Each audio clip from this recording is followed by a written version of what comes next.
সম্মানিত sir madam, যে যেখান থেকে আমাকে দেখছেন, আমার কথা শুনছেন, সবাইকে জানাই আন্তরিক শুভেচ্ছা এবং ভালোবাসা। আশা করি সবাই ভালো আছেন এবং সুস্থ আছেন।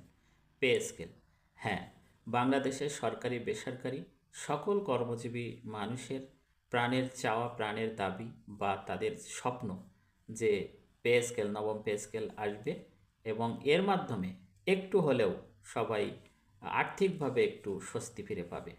তো যাই হোক, অনেক ঝড়ঝাপটা উতরিয়ে একটা জায়গায় হয়তো এসেছে যারা পে স্কেলে সংশ্লিষ্ট আছেন।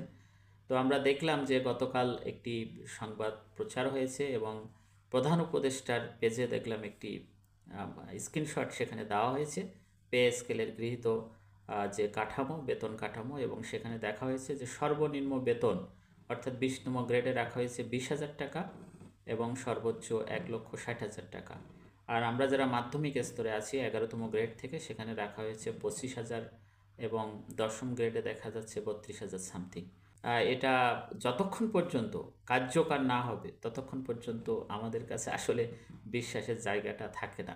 কারণ বিভিন্ন সময় বিভিন্ন ঘটনা হলো এই জায়গাটায় আমাদের নিয়ে এসেছে যে যতক্ষণ পর্যন্ত প্রজ্ঞাপন জারি না হবে, যতক্ষণ পর্যন্ত বাস্তব কোনো প্রতিচ্ছবি দেখতে না পাবো, ততক্ষণ পর্যন্ত এইগুলোর কোনো ভ্যালুয়েবল বা ভ্যালিডিটি আমাদের কাছে আসলে নেই। আমরা অত্যন্ত খুশি, আর এই খুশি তখনই কার্যকর হবে যখন এটা বাস্তবিক পক্ষে কার্যকর হবে। এখন দেখা যাক কি হয়।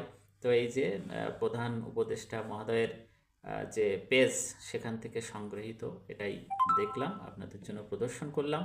তো এই খবরটি আশা করি সবার জন্যই সুখকর। তো যে যেখানে আছেন ভালো থাকবেন, সুস্থ থাকবেন। দেখা যাক অথরিটি কী করছে বা কী করতে যাচ্ছে। সবার জন্য শুভকামনা রইল।